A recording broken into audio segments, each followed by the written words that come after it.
Chapter 20. The Unraveling. The aftermath of the gambit was swift and brutal. ApexBet, under Victor Kroll's furious direction, launched a full-scale counteroffensive. They didn't just freeze accounts. They initiated legal proceedings, filed international complaints, and activated their network of private investigators. The digital ghost was no longer a phantom. He was a target.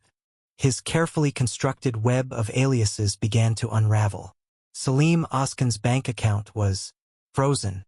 Handan Erdem's virtual phone number was deactivated. Even Phoenix, his most secure persona, found its crypto wallet under intense scrutiny, making any further transactions nearly impossible. The bookmakers weren't just reacting. They were actively hunting him. Rami, who had been an invaluable asset, began to show the strain. His basement workspace was raided by local authorities, alerted by ApexBet's legal team. Rami, quick-witted and resourceful, managed to destroy most of the incriminating evidence, but he was forced to go into hiding, cutting off their direct line of communication. The old man was alone again, just as he had been in his youth and in prison. The pressure mounted. He felt eyes on him, even in the quiet anonymity of his Istanbul apartment. He changed his routine, avoided familiar places, and relied solely on his call-only phone for essential communication, knowing even that could be compromised. The city, once his sanctuary, now felt like a cage. He knew Kroll was behind this. The precision of the counterattack, the systematic dismantling of his network, bore the hallmarks of a mind that understood his own tactics. Kroll wasn't just defending, he was retaliating.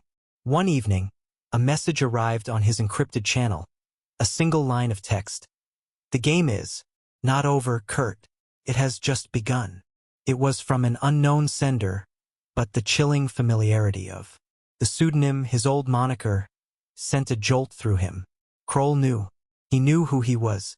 The old man felt a surge of cold fury, quickly followed by a grim satisfaction. This was what he wanted. A direct confrontation. The revenge, once a distant goal, was now within reach. But he also knew that Kroll wouldn't just play fair. He would use every weapon at his disposal, legal or otherwise. He began to prepare for the inevitable. He liquidated his remaining assets, converting everything into untraceable cryptocurrencies.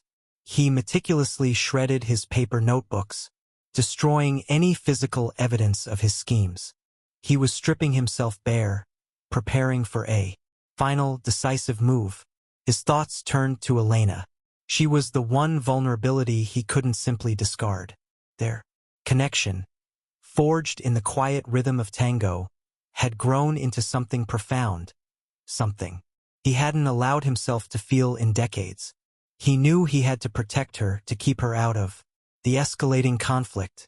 He went to the Milonga one last time, not to dance, but to say goodbye. Elena found him sitting in the shadows, watching the dancers, his face a mask of quiet determination.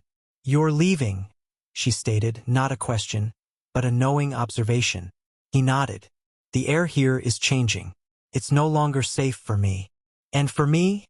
she asked, her voice soft but firm.